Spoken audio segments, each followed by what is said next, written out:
lugar, ó Pai. Ó Deus, que não sejam as nossas palavras, Senhor, mas que sejam as tuas, Senhor. Que o Senhor fale com essa igreja hoje através do Rafael, meu Pai. Toma a vida dele em tuas mãos, Senhor. Ah, Senhor, nós não somos nada, ó Pai, mas estamos aqui, Senhor, para falar da tua palavra, Senhor, para falar do teu amor, ó Pai. Então, usa o teu servo, Senhor. Usa o Rafael nesta noite, Senhor, para falar conosco, meu Pai. Que essa palavra, Senhor, entre em nossos corações, Senhor, em nome de Jesus. Amém. Glória a Deus. Saúde, amada igreja, com a paz do Senhor. Amém. Se for para Jesus, você pode fazer melhor. Tem bastante gente aqui. Saúde, amada igreja, com a paz do Senhor. Amém. Amém. Vamos ler 1 Reis 19.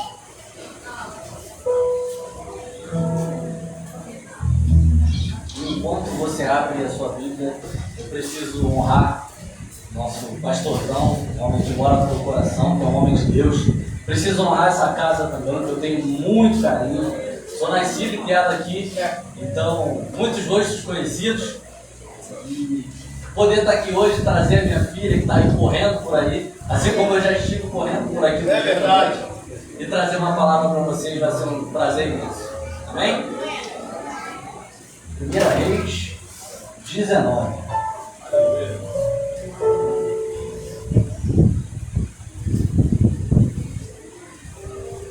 Nós vamos ler os versículos do 1 ao 5, depois a gente passa do 11 ao 13 e por fim a gente lê do 15 ao 18. Quem achou, diga amém. Amém. Quem não achou, diga misericórdia. Amém. 1 Reis 19. Acabe contou a Jezabel tudo quanto Elias havia feito e como matara pela espada todos os profetas. Então Jezabel mandou um mensageiro dizer a Elias: que os deuses me castiguem se até amanhã, a estas horas, eu não houver feito com a tua vida como fizestes a deles. Quando ele ouviu isso, fugiu para salvar a própria vida. Chegando a Berseba, que pertence a Judá, deixou ali o servo. Mas ele entrou pelo deserto, caminho de um dia, sentou-se debaixo de um arbusto e pediu para si a morte, dizendo: já basta, ó Senhor, toma a minha vida, pois eu não sou melhor que os meus pais. E deitado debaixo do arbusto, adormeceu. Então um anjo tocou-lhe e disse: levanta-te e come. E a gente continua no versículo 11. E Deus lhe disse: vem para fora e sobe um monte diante do Senhor. Então o Senhor passou, e um grande e forte vento separava os montes e despedaçava os penhascos diante do Senhor. Mas o Senhor não estava no vento. Depois do vento veio um terremoto, mas o Senhor não estava no terremoto. E depois do terremoto veio o fogo, mas o Senhor não estava no fogo. E depois do fogo veio uma voz mansa e suave. E a gente vai para o versículo 15. Então o Senhor lhe disse: vai, volta por onde vieste para o deserto de Damasco. Quando chegares lá, ungirás a Azael, rei sobre a Síria, e a Jeú, filho de Nimsi, ungirás sobre Israel, e a Eliseu, filho de Safate, de Abel-Meolá, ungirás para ser profeta em teu lugar. O que escapar da espada de Azael, Jeú o matará. O que escapar da espada de Jeú, Eliseu o matará. Mas deixarei 7.000 em Israel, todos os joelhos que não se dobraram a Baal e toda a boca que não o beijou. Feche seus olhos. Espírito Santo de Deus, essa é a tua palavra, Pai. Ela é lâmpada para os nossos pés e luz para os nossos caminhos. Nós te entregamos essa mensagem de hoje. Que o Senhor fale conosco, que o Senhor preparou para essa noite. Que nós não deixemos que esse fogo se apague, Deus. Que a gente não saia por essas portas da mesma forma que a gente entrou. Nós repreendemos agora todo o sono, todo o cansaço, toda a distração. Nós deixamos lá fora todos os nossos problemas e viemos aqui para te cultuar, Pai. Nós não somos espectadores, nós somos cultuadores da Tua palavra, Pai. Nós vamos deixar tudo aqui hoje sem reservas. Pai, fale conosco nessa noite. Faz aquilo que só o Senhor pode fazer. Te entregamos essa mensagem de hoje, consagramos ela a Ti, em Teu santo e poderoso nome. Amém. Aplauda o nome do Senhor, igreja.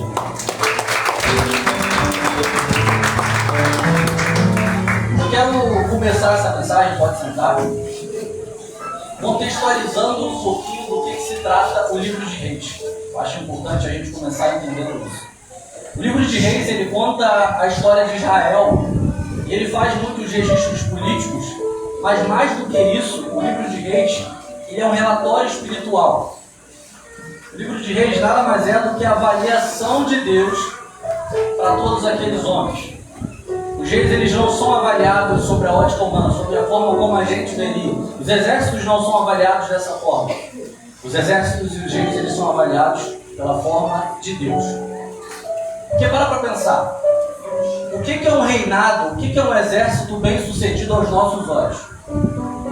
É um exército bem financeiramente, é um exército que conquistou território, é um exército que conseguiu um determinado espaço. Mas aos olhos de Deus não. Aos olhos de Deus, o Senhor olhava para estes homens e os julgava por um único critério. Fez o que era reto perante o Senhor, então é bom. Fez o que era mal perante o Senhor, então era mal. É interessante a gente entender que a pergunta central desse livro não é sobre quem governou melhor, é sobre quem permaneceu fiel. Os textos deixam isso muito claro. Os textos dizem, inclusive, que a inconstância espiritual do povo fez com que eles perdessem a terra que Deus deu para eles. Israel teve grandes começos, mas Israel também teve finais trágicos. A história de Salomão é um ótimo exemplo para isso. Salomão é um exemplo perfeito. A história de Salomão começa com sabedoria, com temor, com intimidade, com riqueza, com glória, com prosperidade. Mas ela termina com o coração dividido, ela termina com idolatria, ela termina com desobediência. Agora, traz pra gente aqui hoje, o que eu quero dizer com tudo isso? Há 18 dias você está sentado aí no seu banco, ouvindo sobre um avivamento, recebendo palavras poderosíssimas. Você começou o ano da forma certa. Você consagrou esse ano a Deus, você priorizou a presença de Deus e você vem buscando por a presença dele. Você vem ajustando a sua rota, que ótimo. Você começou bem, mas o mês está terminando. Faltam 2 dias para a série acabar. E a pergunta que fica aqui para a gente hoje é: vai parar por aqui? E como é que vai ser fevereiro? E junho? E setembro? E dezembro? A pergunta que fica é: como manter a chama acesa quando o culto acaba? Como manter a constância quando a nossa rotina aperta? Porque avivamento não é só um momento. Avivamento é um estilo de vida. A gente cantou aqui quase agora: teu fogo arde em mim e muda o meu viver. Não adianta o fogo só arder, causar arrepio, se ele não mudar a nossa forma de viver. O fogo arde em nós e precisa mudar algo em nós. Precisa mudar a nossa forma. E por isso eu intitulei essa mensagem de hoje como o poder da continuação. Vira para o irmão que está do teu lado e diz assim: a gente começou bem. Ah não, você está muito desanimado, não sei se começou bem, não. Vamos de novo. A gente começou bem. E vai terminar melhor ainda. Porque nós não somos daqueles que retrocedem, mas somos daqueles para o alvo, que é Jesus. E eu quero compartilhar algumas chaves para você sobre permanecer. Porque a gente vem vivendo dias de avivamento. Mas Deus quer que a gente permaneça, que a gente seja avivado. É interessante falar para você que no capítulo 19 parecia que estava tudo dando errado. E aí parece também que as coisas vinham acontecendo dessa forma. Afinal, Elias pediu a morte. Mas não foi bem assim. Quando a gente volta para o capítulo 18, a história é totalmente diferente. Fogo do céu, vitória pública, avivamento nacional. Então as coisas estavam tudo indo bem. E aí de repente no capítulo 19 tudo muda. Cansaço, medo, fuga, solidão. A Bíblia está ensinando uma palavra para a gente aqui. O maior perigo não vem depois de um fracasso. O maior perigo ele vem depois do auge. É quando a gente acha que está tudo dando certo que a gente relaxa. É quando a gente está com dinheiro no bolso que a gente fala, hoje eu não estou precisando orar não, vou orar mais rapidinho, estou com pressa, eu tenho que trabalhar.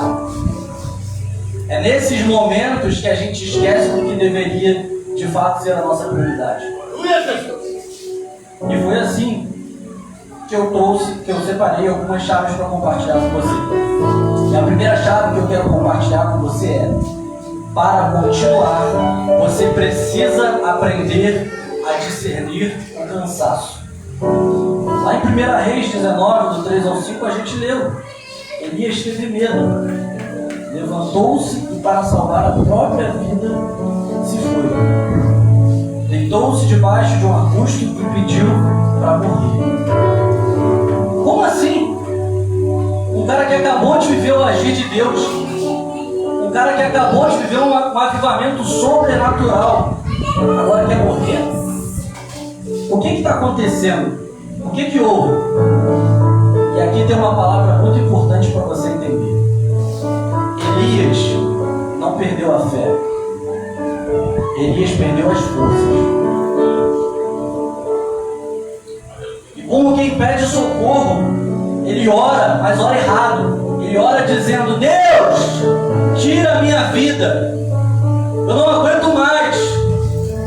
Quando na verdade Deus queria restaurar a vida dele. Deus entendeu o que Elias precisava. Deus ele é tão bom, ele é tão misericordioso com a gente, que ele não deu o que Elias pedia. Ele não deu a morte para Elias, pelo contrário. Virou para Elias e disse: coma e descansa. Vira para o irmão que está do teu lado e fala assim: você não tem que desistir. Talvez você só esteja precisando comer e dormir um pouquinho. Aleluia! Pois é, irmãos. Quantas vezes a gente não já fechou a porta do nosso quarto e disse para Deus: eu quero desistir. Eu não aguento mais isso, eu não sei mais o que fazer. Quantas vezes você não olhou para a tua realidade e pensou que não tinha mais saída? Quando na verdade eu já estava com o braço esticado, te esperando no próximo nível. Quantas vezes a gente precisa aprender a trocar o desistir pelo descansar? O texto nos ensina: nem toda crise é espiritual. Às vezes ela é emocional, às vezes ela é física. Irmão, estou dizendo para você que crente precisa se cuidar. É exatamente isso que eu vim aqui dizer para você. Crente cuida sim da saúde física, crente cuida sim da saúde mental. O teu corpo ele é templo do Espírito. E pensa que você carrega uma mensagem. Agora pensa o quão irresponsável seria da nossa parte não permitir que essa mensagem que Deus nos entregou seja perpetuada simplesmente porque a gente não cuidou do tempo. Pensa nisso, irmão. A Bíblia diz que nós somos um espírito, Nós temos uma alma e nós habitamos em um corpo. A Bíblia também diz que Deus quer plenitude para nós. Não é para a vida espiritual andar bem e a vida física andar mal. Não é para a tua saúde espiritual andar bem e a tua saúde mental andar mal. Não é assim que funciona. Deus quer plenitude para nós. Aleluia. Amém?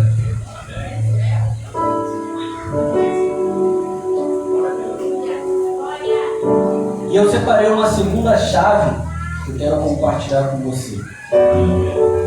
A segunda chave é continuar, é aprender a ouvir Deus no silêncio. Deus havia mandado ele sair e ficar no monte dizendo que a presença dele passaria.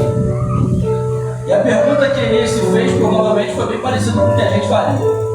Eu vou ficar ali esperando a presença de Deus, vai ver alguma coisa sobrenatural. Vai ter um terremoto, vai ter alguma coisa. É a presença de Deus. E de fato ele se manifesta de formas diferentes. Só que veio um vento forte, mas o Senhor não estava no vento. Veio um terremoto, mas o Senhor também não estava no terremoto.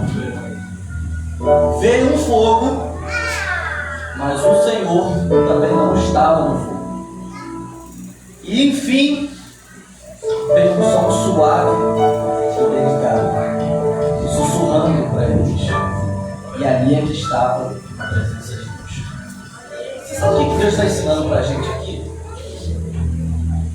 Ele não vai falar mais alto para você ouvir. É você que tem que chegar mais perto. Enquanto você estiver ouvindo tudo que estão dizendo à tua volta, você não vai escutar a voz dele. A gente precisa aprender a eliminar as distrações. A gente precisa aprender a parar de ouvir aquele que não sabe para onde a gente está indo. A gente precisa dar ouvido a quem nos dá destino. Se ele te deu uma palavra e o teu irmão não está acreditando no teu irmão, ele está te desincentivando, ora pelo teu irmão, mas segue exatamente o caminho que Deus te deu. A Lídia falou de chamar por Jesus, de clamar por Jesus, e eu lembrei imediatamente de uma palavra. Pedro pediu que se fosse Jesus, ele o chamasse para que ele andasse sobre as águas. Você lembra dessa mensagem? E Pedro saiu e andou sobre as águas. Só que num dado momento, Pedro se distraiu.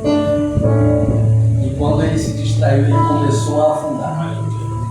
E aí Pedro começa a gritar: Deus, me salva, pelo amor de Deus! Ele gritava. Para pensar, você não grita para alguém que está do teu lado, você concorda? Você grita para quem está longe. Então Pedro começou a gritar. Mas o mais interessante é que a palavra ela continua dizendo que Jesus esticou o braço e levantou Pedro. Você consegue esticar o braço e levantar alguém que está longe de você? Pedro estava longe de Deus, mas Jesus sempre esteve perto de Pedro. Jesus está a um braço de distância para te levantar. Não se distraia. Elimine os ruídos. Elimine tudo aquilo que te tira da presença de Deus. Elimine tudo aquilo que te distrai. Para que aí sim você consiga viver uma vida de avivamento. Amém? Glória a Deus.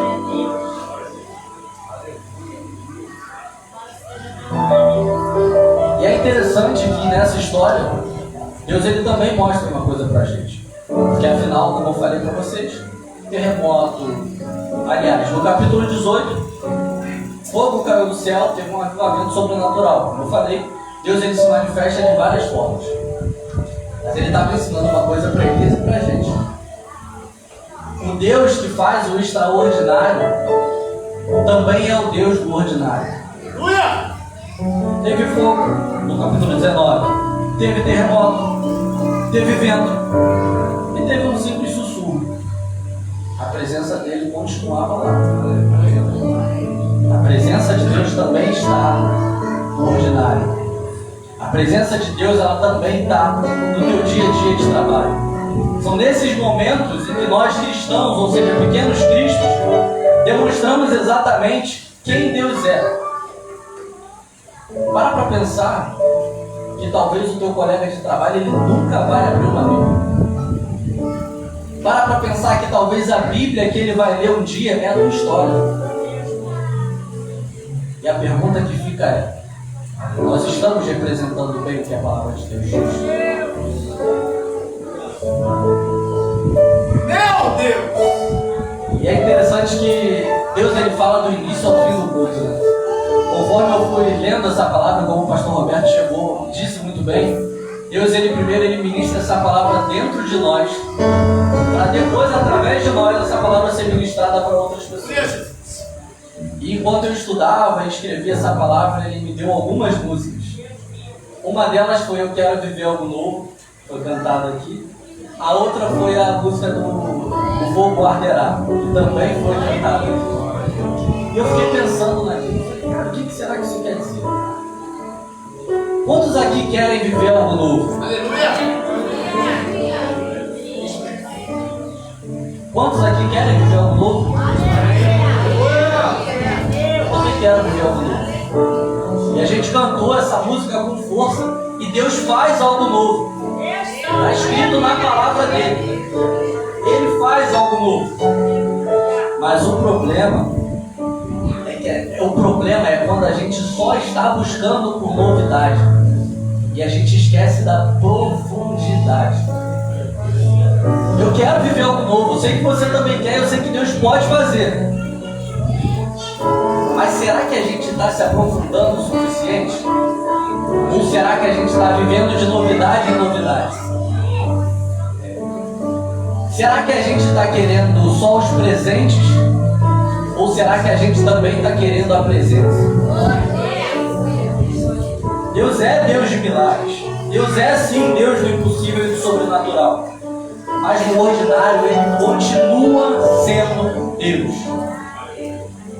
O problema nunca foi falta de mover. Nunca foi. O problema sempre foi falta de permanência. O problema sempre foi falta de constância. Aleluia! Assim foi com o povo de Israel. E assim já foi muitas e muitas vezes com a gente. Mas a gente falou: nós não somos daqueles que retrocedem. A gente começou bem sim. E a gente vai terminar melhor ainda. A palavra de Deus diz que as coisas, como termina, é mais importante do que como começa. Melhor é o fim das coisas. Então a gente vai terminar melhor ainda. A gente vai terminar dezembro com um avivamento sobrenatural. A gente vai terminar dezembro com aquele colega de trabalho que estava dando trabalho para a gente se convertendo. A gente vai terminar dezembro trazendo aquele amigo que disse que estava de saco cheio de igreja para cá. A gente vai terminar dezembro sendo exatamente o que Cristo nos desenhou para si. E a terceira e última chave que eu quero compartilhar com você é: continuar é entender que Deus ainda não terminou. Em 1 Reis 19:15, Deus faz três coisas aqui. Deus dá uma nova missão, Deus restaura o propósito e Ele também corrige a visão distorcida de Elias. Reservei para mim 7.000 que não dobraram os joelhos a Baal. Elias achava que ele era o único. Elias achava que tudo tinha acabado. Elias achava que não valia mais a pena continuar. Mas sabe o que Deus mostra para Elias? Deus mostra para Elias que ele nunca esteve sozinho. Deus mostra para Elias que ainda há um povo fiel. E Deus mostra para Elias que ainda há trabalho a fazer. Quando Deus te chama para continuar, você precisa entender que Ele já desenhou o próximo passo. Então talvez você olhe para o meu caminho hoje e veja que está tudo escuro, que está tudo dando errado. Mas Deus ele nos convida a viver a fé do tipo de Deus. Você sabe qual é a fé do tipo de Deus, meu irmão? A fé do tipo de Deus não é otimismo. A fé do tipo de Deus é uma fé em que a gente aprende a declarar. Tá difícil? Tá complicado? Essa é a tua realidade hoje? A fé do tipo de Deus é daquela que a gente declara, não o que a gente está vendo, mas o que a gente quer ver. É só você ver Gênesis. No início a terra era sem forma e vazia, mas o Espírito Santo pairava sobre as faces das águas. E nesse contexto, o que Deus disse? Quando a terra era escura, sem forma e vazia. Caramba, está muito escuro. Foi isso que ele disse? Não. Ele disse, haja luz. A fé do tipo de Deus é aquela fé que a gente aprende a declarar a realidade que a gente quer ver. A fé do tipo de Deus é aquela realidade que no ordinário a gente declara que vai viver o extraordinário. A fé do tipo de Deus é aquela de quem está vendo o cenário, mas a gente sabe que se ainda não deu tudo certo, é porque ainda não chegou no final. A fé do tipo de Deus é aquela de quem declara, haja luz no meio das trevas. Essa é a fé do tipo de Deus. Elias aprendeu que continuar não era repetir o fogo no Monte Carmelo, mas era também obedecer a Deus no deserto. Continuar, meu irmão, é discernir o cansaço. Continuar, meu irmão, é aprender a ouvir Deus no silêncio, eliminar os ruídos. Continuar, meu irmão, é confiar que Ele ainda não terminou. Esse é o poder da continuação. Porque Deus ele não só unge começos poderosos, mas Ele honra finais fiéis. Então, meu irmão, depois de amanhã acaba a série Avivamento. Mas a partir de hoje começa na tua vida uma vida de avivamento. Uma vida que honra o nome de Deus. Uma vida de quem é representante de Cristo em qualquer lugar. Uma vida de quem prioriza a presença. Uma vida de quem está disposto a trocar tudo, todos os presentes, todos os bens, tudo que conquistou até hoje, pela presença de Deus. Amém? Eu agradeço essa oportunidade, irmão.